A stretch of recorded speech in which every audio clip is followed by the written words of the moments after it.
ঘরে এক নবাব আছে মেহমান, তার জন্য রিচ ফুড তৈরি করা হয়েছে, উন্নত খাবার তৈরি করা হয়েছে।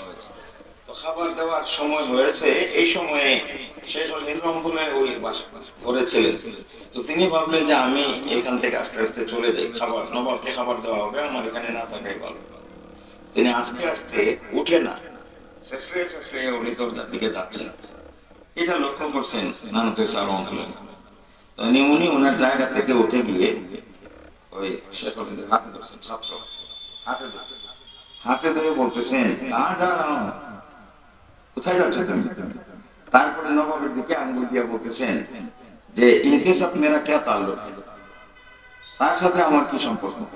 আরে তোমাদের সাথে মেরা জেনে মরনে কা তাল্লুক है। সুবহানাল্লাহ। মাদ্রাসা কওমিয়া ছাত্র শিক্ষকের সম্পর্ক এই যে বলতেন তোমাদের সাথে মেরা জেনে মরনে কা তাল্লুক है, তোমার সাথে আমার জীবন মরণের সম্পর্ক, তুমি যাচ্ছ কোথায়? তো এই সম্পর্ক আমরা মনে করি যে আমরা আমাদের আসাদজায়ে কেরামের এই যে মহব্বত, ভালোবাসা, তাদের জীবন উৎসর্গ করে দেওয়া, আমরা কি শুকরিয়া আদায় করবো আমাদের আসাদজায়ে কেরাম, কি শুকর আদায় করবো? আমরা যখন এখন জানি না, আমরা যখন পড়াশোনা করেছি তো আমাদের উস্তাদদের 400-500 টাকা বেতন ছিল মাস শেষে, তাও 8 মাস 9 মাস বাকি, কিন্তু তারপরে কোনো হা হতাশ নাই, মন খুলে শিক্ষার্থীদেরকে পড়াইছেন। আমাদের এক উস্তাদ ছিলেন হযরত মাওলানা আব্দুল মুমিন সাহেব দেওবন্দি রহমাতুল্লাহ আলাইহি। উনি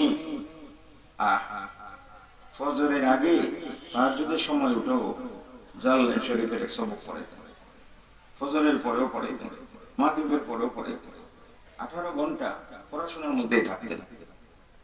তো এই যে মেহনত শিক্ষার্থীদের পিছনে, আমাদের মাদারিস গুলোতে আবাসিক থাকার কারণে 1 বছরে 3 বছরের পড়া হয়। আলিয়া অথবা অন্যান্য শিক্ষা প্রতিষ্ঠান যেগুলো আছে অনাবাসিক, সেই সমস্ত প্রতিষ্ঠানে 3 বছরে যা পড়াশোনা হয়, আমাদের প্রতিষ্ঠানগুলোতে 1 বছরে পড়াশোনা। তো আমি আজকে এই স্মরণ করতে চাই হযরত মাওলানা কাজী আব্দুল সুবহান সাহেব রাহিমাহুল্লাহ, তার এই খেদমতকে আজকে দোয়া করি যে তার আওলাদদেরকেও তিনি সেইভাবে প্রস্তুত করেছেন, এবং এই যে সদকায়ে জারিয়া রেখেছেন শিক্ষা প্রতিষ্ঠান, আল্লাহ তাআলা এই শিক্ষা প্রতিষ্ঠানকে কবুল ও মঞ্জুর করুন, এবং হযরত মাওলানা কাজী আব্দুল সুবহান সাহেব রহমাতুল্লাহ আলাইহিকে আল্লাহ তাআলা জান্নাতুল ফিরদাউস নসিব করুন। স্টুডেন্ট ইউনিয়ন করেছেন দারুল উলুম দেওবন্দের, সর্বপ্রথম দস্তারবন্দি হয়েছিল 7 বছর পরে, প্রতিষ্ঠা হয়েছিল 66 সালে, এবং 7 বছর পরে 73 সালে হয়েছে। তো এমনি ভাবে প্রত্যেকটা প্রতিষ্ঠানেরই ইউনিয়নের একটা লক্ষ্য থাকে, আসাদজায়ে কেরাম আপনাদেরকে সেগুলো বলবেন। আমি কয়েকটা খুচরা কথা বলে আমার কথা এখানে শেষ করব। সেটি হচ্ছে যে আমরা যে মাদ্রাসায় পড়াই এবং পড়াশোনা করি, এই পড়াশোনা করার সর্বোচ্চ স্তর কোনটি, পড়াশোনার উদ্দেশ্য কি? আমরা সবাই জানি, আমরা বলি যে রেজায়ে মওলা, আল্লাহ তাআলার সন্তুষ্টি। দলিলও আছে যে কুল ইন্না সলাতি ওয়া নুসুকি ওয়া মাহইয়ায়া ওয়া মামাতি লিল্লাহি রাব্বিল আলামিন। এই উদ্দেশ্য হচ্ছে মহান আল্লাহর সন্তুষ্টি, আর মাদ্রাসায় পড়াশোনা করার লক্ষ্য হচ্ছে তাফাক্কুহ ফিদ্দীন হাসিল করা, লিয়াতাফাক্কাহু ফিদ্দীন, তাফাক্কুহ ফিদ্দীন হাসিল করা হচ্ছে সর্বোচ্চ স্তর।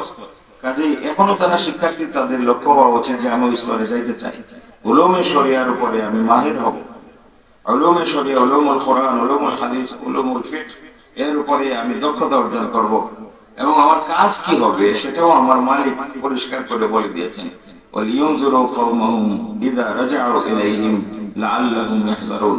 জাতিকে জাহান্নামের পথ থেকে বাঁচানো, জাতিকে জান্নাতের পথ দেখানো, জাতিকে আল্লাহ তাআলার সন্তুষ্টির পথে পরিচালিত করা। যত খুরাফাত আছে, যত মুনকারাত আছে, এই সমস্ত জিনিস থেকে মানুষকে বাঁচানো, মানুষকে হেদায়েতের পথে চালানো, এটাই হচ্ছে মূলত আমরা যারা মাদ্রাসায় পড়ি আমাদের কাজ। এই জন্য এখন আমরা যদি বাংলাদেশের দিকে লক্ষ্য করি, তাহলে আমরা দেখব যে বাংলাদেশে 17 কোটির মতো মানুষ আছে। এই 17 কোটি মানুষের মধ্যে 1/4 হচ্ছে, 4 ভাগের 1 ভাগ হচ্ছে শিশু কিশোর। এই শিশু কিশোরদের কত ভাগ মাদ্রাসায় পড়ে? আমাদের মাদ্রাসা আলিয়া অথবা কওমিতে 2% ছাত্র পড়ে, বাকি 98% ছাত্র স্কুল কলেজ ইউনিভার্সিটিতে পড়ে। সুতরাং আমাদেরকে আল্লাহ তাআলা তাদেরকে ইলম দান করেছেন। এটা মনে করার কোনো কারণ নেই যে আমরা ইচ্ছা করে এসে আলিম হয়ে গেছি। বরং কোরআন মজিদের এক আয়াতের দিকে খেয়াল করলে দেখা যায় যে যারা হিফজে ভর্তি হয়েছেন, নুরানিতে ভর্তি হয়েছেন, মাদ্রাসায় ভর্তি হয়েছেন, আল্লাহ তাআলা সমাজ থেকে বাছাই করে নিয়ে আসেন। তুম্মা আওরাসনাল কিতাবাল্লাযীনা ইসতাফাইনা মিন ইবাদিনা ফামিনহুম যালিমুন লিনাফসি ওয়া মিনহুম মুকতাসিদ ওয়া মিনহুম সাবিকুন বিল খায়রাতি বিইذنিল্লাহ। তো সুম্মা আওরাসনাল কিতাবাল্লাযীনা ইসতাফাইনা, আল্লাহ তাআলা বলছেন ইসতাফাইনা, আমি বাছাই করে নিয়ে আসছি। কাজেই এটা আমাদের জন্য সৌভাগ্য যে এই আয়াত প্রমাণক হিসেবে আমাদের সামনে যে আমাদেরকে আল্লাহ তাআলা এই সমাজ থেকে বাছাই করে নিয়ে আসছেন। এই যে 1% ছাত্রকে, 2% ছাত্রকে বাছাই করে নিয়ে আসছেন কোরআনের নিয়ামত দেওয়ার জন্য, কোরআনের ওয়ারিস বানান, আমিরে কোরআন হওয়ার জন্য। তো এই সুবিধাকে আল্লাহ তাআলা আমাদেরকে দিয়েছেন। এখন আমাদের একটা গুরু দায়িত্ব হচ্ছে, সাধারণত এই যে কনভোকেশন হয় ইউনিভার্সিটিতে, কনভোকেশনের বক্তা থাকেন একজন বক্তা থাকেন যিনি রাষ্ট্রের পক্ষ থেকে, ভাইস চ্যান্সেলর না চ্যান্সেলরের পক্ষ থেকে বক্তব্য রাখেন এবং শিক্ষার্থীদের দায়িত্ব কর্তব্য কি সেই বিষয়ে কথাবার্তা বলেন। তো আমাদের ইউনিয়ন হচ্ছে বা দস্তারবন্দি হচ্ছে, সেখানেও এই ডাকা হয়, মূল কারণ হচ্ছে তাদেরকে দ্বীনের যে দায়িত্ব সেটি বুঝিয়ে দেওয়া। দস্তারবন্দি পাগড়ি পরিয়ে দেওয়া হয়, তাদেরকে সনদ দেওয়া হয় ইত্যাদি দিয়ে তাদেরকে বলা হয় যে মাদ্রাসার পক্ষ থেকে স্বীকৃতি দেওয়া হচ্ছে যে আপনি আলিম হয়েছেন, আপনি মুফতি সাহেব হয়েছেন, আপনি মুহাদ্দিস সাহেব হয়েছেন, আপনি হাফিজ সাহেব হয়েছেন, আপনি কারি সাহেব হয়েছেন, আপনি ইমামতির যোগ্যতা লাভ করেছেন, আপনি মুয়াজ্জিনের যোগ্যতা লাভ করেছেন। তো এই যোগ্যতা আপনি লাভ করেছেন, আপনাকে স্বীকৃতি দেওয়া হচ্ছে, এখন আপনি দায়িত্ব পালন করতে হবে। সেই দায়িত্ব হচ্ছে যে আমানত আমাদের কাছে মুহাম্মদুর রাসূলুল্লাহ সাল্লাল্লাহু আলাইহি ওয়াসাল্লাম রেখে গেছেন, সেই আমানত মানুষের দ্বারে দ্বারে জনে জনে পৌঁছে দিতে হবে। আজকে 95 জন মুসলমান নামাজ পড়ে না, 95 জন মুসলমান নামাজ পড়ে না। আমরা যারা আলিম হয়েছি, আমরা আলিম হিসেবে পরিচিতি লাভ করেছি, যেটুকু ইলম আল্লাহ তাআলা দান করেছেন, আমাদের পেরেশান হওয়া প্রয়োজন যে 95 জন মুসলমান এই সমাজের নামাজ পড়ে না।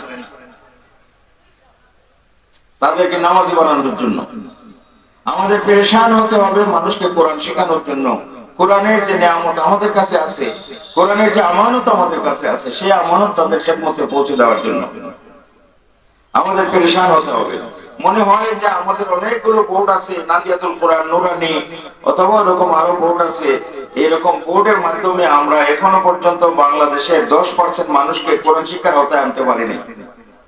সুতরাং এটা আমাদের ফিকিরের মধ্যে নেওয়া দরকার যে আমরা যে সময়ে আছি সেই সময়ের চ্যালেঞ্জ মোকাবেলা করা হচ্ছে আমাদের গুরু দায়িত্ব। হযরত মাওলানা আবুল হাসান আলী নদভী, যাকে আরবরা আয়াতুম মিন আয়াতিল্লাহ বলে লকব দিয়েছে, তিনি বলেছেন যে সমকালীন আলেমদের দায়িত্ব হচ্ছে সব পয়গম্বর আলাইহিমুস সালাম সমকালের চ্যালেঞ্জ মোকাবেলা করেছেন। সুতরাং আমাদের দায়িত্ব হবে আমাদের সমকালের চ্যালেঞ্জ মোকাবেলা করা। এখন বর্তমান সময়ের চ্যালেঞ্জ কি আমাদের সামনে, সেটা চিহ্নিত করা এবং সেটাকে মোকাবেলা করা আমাদের দায়িত্ব। আমাদের আসাদুজ্জাহ ইকরাম যেটুকু করেছেন এই জন্য আমরা তাদের কাছে কৃতজ্ঞ এবং শুকরিয়া আদায় করব। বাকি সমকালকে মোকাবেলা করা হচ্ছে আমাদের দায়িত্ব। তো আমার ভাইরা যারা এখনো শিক্ষার্থী এবং যারা শিক্ষক হয়ে গেছেন, ওলামা ইকরাম যারা আছেন, যে আমাদের 4 লাখের অধিক মসজিদ আছে বাংলাদেশে, 4 লাখের অধিক মসজিদ আছে। এই সমস্ত মসজিদে আপনারা জানেন যে একটা দুঃখজনক বিষয় হচ্ছে শহরাঞ্চলে যে মসজিদগুলো আছে সেগুলো সলভেন্ট, এর অনেক এনাফ ফান্ড আছে, তাদের এবিলিটি আছে, যোগ্যতা আছে তাদের, কিন্তু সেই মসজিদগুলোতে সবাই মক্তব বন্ধ। ওই মসজিদগুলোতে বড় বড় আলেমদেরকে নিয়োগ দেওয়া হয়েছে খতিব হিসাবে, ইমাম হিসাবে, তার শর্ত হচ্ছে যে আমি সবাই মক্তব পড়াইতে পারবো না। অথচ জানেন আমাদের বুজুর্গানে দিনই বলছেন যে কোরআন মজিদ হচ্ছে আসমানের নিচে জমিনের উপরে সবচেয়ে বড় কিতাব। আমরা মাদ্রাসায় অনেক কিতাব পড়ানোর জন্য দরবার করি, কোরআন শরীফ পড়াইতে চাই না বাচ্চাদেরকে। অথচ আমি এক বুজুর্গের লেখা পড়েছি, তিনি বলেছেন যে কোরআনের মজিদের শিক্ষক যারা, তারা এই পৃথিবীতে সবচেয়ে বড় শিক্ষক, সবচেয়ে এবং রাসূল সাল্লাল্লাহু আলাইহি ওয়াসাল্লাম নিজে বলেছেন কি খায়রুকুম মান তাআল্লামাল কুরআনা ওয়া আল্লামা। তাইলে আমরা এটা বলি যে কেউ যদি পড়াইতে না চান ইমামতি করেন, তাইলে তিনি যেন পার্শ্ব করে তার মসজিদ কমিটিকে বুঝিয়ে শুনিয়ে একজন প্রশিক্ষণপ্রাপ্ত শিক্ষক রাখেন, যে শিক্ষক সবাই বক্তব্য পড়াইবে, মশাই বক্তব্য পড়াইবে। যারা সবাই বক্তব্যে আসতে পারেন না, কিন্ডারগার্টেনে চলে যায়, তাদেরকে বৈকালিক বক্তব্যে নিয়ে যেতে হবে। নারীদেরকেও পড়াইতে হবে, বয়স্কদেরকেও পড়াইতে হবে। মসজিদগুলোতে যাদের এবিলিটি আছে সেই মসজিদগুলোতে একটা শিক্ষক পোস্ট, প্রশিক্ষণপ্রাপ্ত পোস্ট তৈরি করা দরকার, যাতে করে মানুষকে কোরআন শিক্ষার আওতায় নিয়ে আসা যায়, সকল মানুষকে কোরআন শিক্ষার আওতায় নিয়ে আসা যায়। এটা আমাদের একটা অত্যন্ত গুরুত্বপূর্ণ দায়িত্ব। মসজিদগুলোর সবাই মক্তবকে জিন্দা করা, সবাই মক্তবগুলোকে জিন্দা করা, এটা দায়িত্ব। আমরা ইমান ট্রেনিং এ কাজ করি, তো জিজ্ঞেস করি কত বছর যাবত ইমামতিকরণ, 27 বছর যাবত। তো যেই সেই চলছে, টার্গেট ধরাই দিতে হবে। আমাদের মাদ্রাসাগুলি থেকে তো ইমাম বের হয়, টার্গেট ধরাই দিতে হবে যে আগামী 1 বছরের মধ্যে, 6 মাসের মধ্যে আমি যেন আমার মহল্লার সকল বালিক পুরুষকে নামাজি বানাইতে পারি, আমি যেন মহিলাদের হালকা করে তাদেরকেও কোরআন শিখাইতে পারি, তাদেরকেও নামাজের দিকে উদ্বুদ্ধ করতে পারি। এভাবে করে আমরা কাজ করলে এক একটি মহল্লা ইসলামের দুর্গ হয়ে উঠবে, ইসলামের দুর্গ হয়ে উঠবে। এখন যে সমস্ত মুনকারাত আমাদের সামনে আসতেছে, সেই সমস্ত মুনকারাতকে কি করতে হবে? আমাদের অ্যাড্রেস করতে হবে, সেগুলোতে হিট করতে হবে। এই জন্য আমাদেরকে দায়ী হিসাবে গড়ে উঠতে হবে। দায়ী এর নাম নয় যে মঞ্চে উঠে আমি একদল আরেক দলকে অকথ্য ভাষায়, অশ্লীল ভাষায় গালাগালি করব। এটা আমাদের কাছে খুব লজ্জাজনক মনে হয়। কিছু কিছু মানুষের বক্তব্য শুনলে মনে হয় যে এটা কোনো মানে, এখন প্রশাসন রেকর্ড করে নিয়ে বলে যে শোনেন তো এগুলি কোনো ওয়াজ কিনা, তো এগুলি হাস্যকর হয় এবং আমাদের জন্য লজ্জাজনক হয়। এই জন্য প্রতিষ্ঠান সমূহে উলামায়ে কেরামের মধ্যে এরকম প্রশিক্ষণ চালু করা প্রয়োজন, যে যাদেরকে দায়ী হিসেবে প্রস্তুত করা হবে, তাদের বক্তব্য শুনে মানুষের দিল গলবে এবং মানুষের মধ্যে নফরত তৈরি হবে না। যেটা নবী করিম সাল্লাল্লাহু আলাইহি ওয়াসাল্লাম বলেছেন, বাশশিরু ওয়ালা তুনাফিরু, যে মানুষকে সুসংবাদ দান করো, নফরত তৈরি করো না, ঘৃণা তৈরি করো না। তো এই জন্য ঘৃণা যাতে তৈরি না হয়, আমাদের জবান থেকে যেন অশ্লীল কোনো বক্তব্য না যায়, আমরা যেন এই বিদ্বেষ, আমরা যেন বিদ্বেষ প্রচার না করি, এইসব বিষয়ে যারা মাইকে কথা বলি তাদেরকে সতর্ক হইতে হবে। এই জন্য আসাদুজ্জাহ ইকরাম বা এখান থেকে যারা পড়াশোনা করে গেছেন, এখন বড় আলিম হয়েছেন, আমাদের এই বিষয়টি অ্যাড্রেস করতে হবে। কারণ এখন আপনারা জানেন যে একটা সময় ছিল যখন মোবাইল ছিল না, পার্সোনাল জার্নালিজমের যুগ ছিল না, কিন্তু এখন প্রত্যেকের হাতে টাচ মোবাইল, তারা এটা রেকর্ড করে এবং তারা এই এতে ছেড়ে দিচ্ছে, মাস মিডিয়াতে ছেড়ে দিচ্ছে, সারা দুনিয়াতে এটা চলে যাচ্ছে। তো এই বিষয়গুলো আছে, যে বিষয়গুলোতে আমাদের সতর্ক হওয়া দরকার। আমি আর বেশি কথা আপনাদের সামনে বলতে চাই না, কিছু কথা বলবো যেটা আমাদের প্রতিষ্ঠানগুলোতে শিক্ষক প্রশিক্ষণ চালু করা দরকার। আমরা যাদের হাতে আমাদের বাচ্চাদেরকে সাপোর্ট করি, সেই তাদের যদি প্রশিক্ষণ না থাকে, শিক্ষা দানের একটা কলাকৌশল আছে। কলাকৌশল কাউকে বলে যে একটা টেবিলে যদি একটা স্ক্রু মারা থাকে, কাঠের টেবিল, আর স্ক্রু যদি আপনি নখ দিয়ে উঠাতে চান, তাহলে নখ উঠবে না, স্ক্রু উঠবে, নখ উঠে যাবে, স্ক্রু উঠবে না। কিন্তু আপনি স্ক্রু ড্রাইভার যদি নিয়ে আসেন, তাহলে কয়েক সেকেন্ড এটা উঠাতে পারবেন। এটা হচ্ছে কৌশল।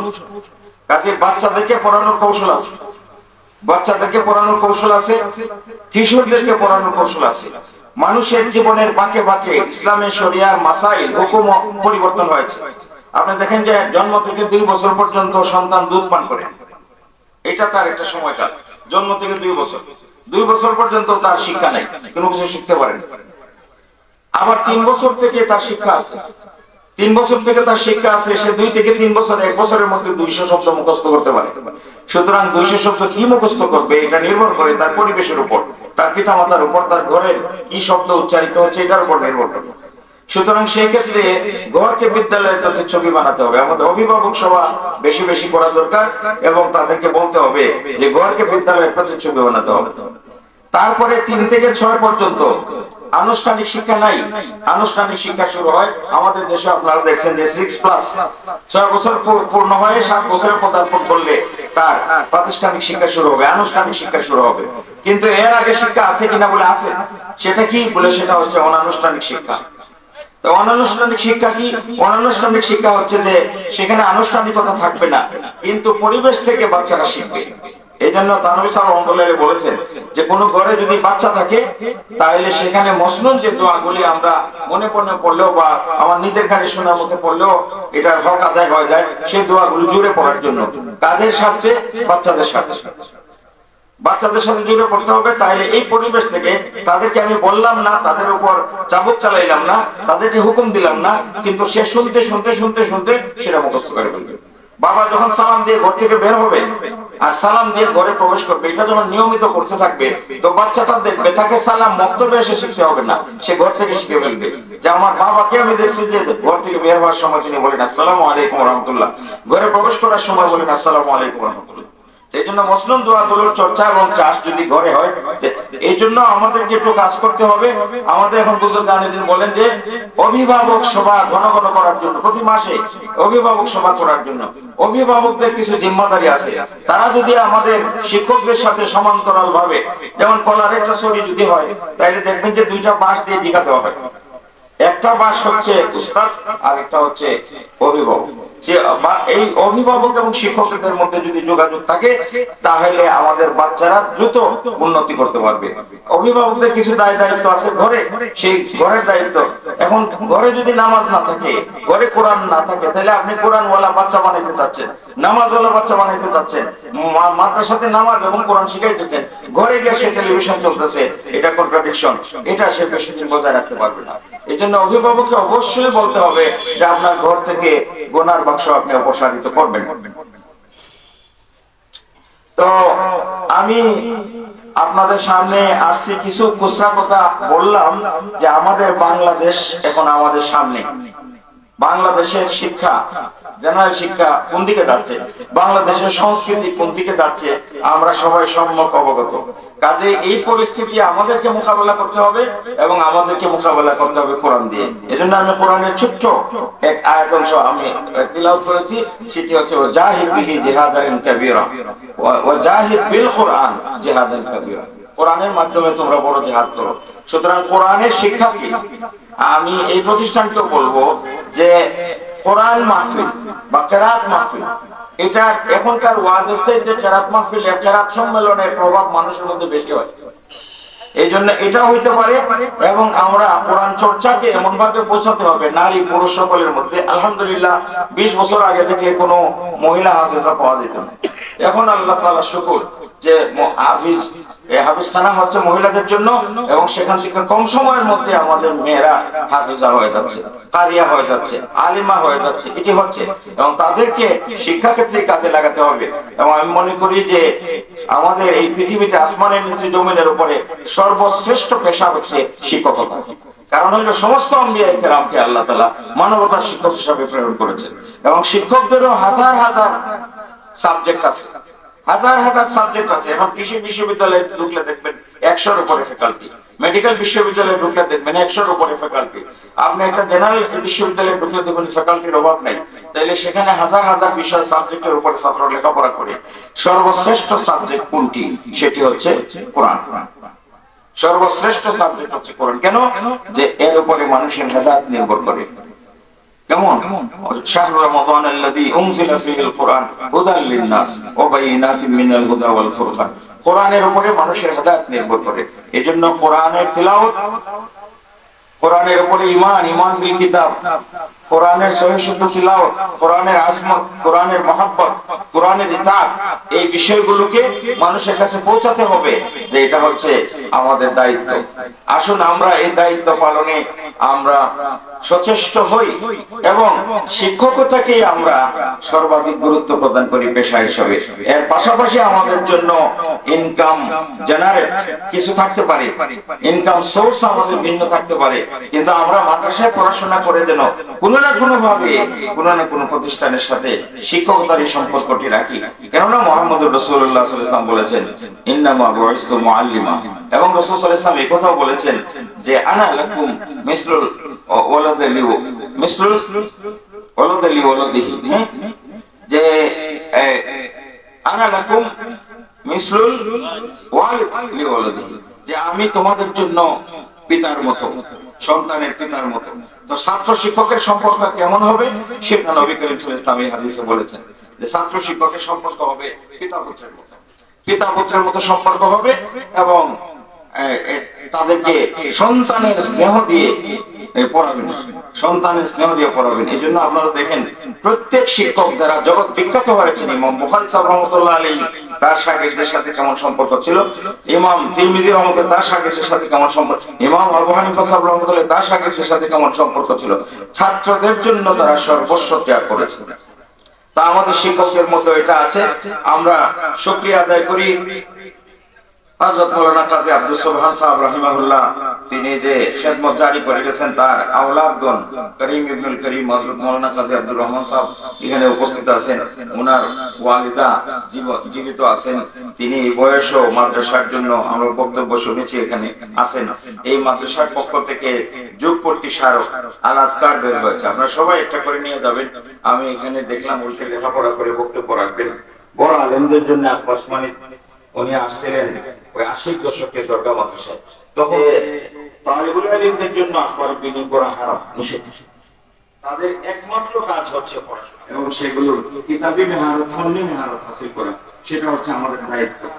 তাদের জগতের খোঁজখবর রাখতে হবে, কারণ তখন আমাদের খোঁজখবর রাখতে হবে, ফতোয়া দিতে হবে। কিন্তু ছাত্ররা আমরা এটা থেকে খরচ করবো। আল্লাহ তাআলা আমাদেরকে তৌফিক দান করে।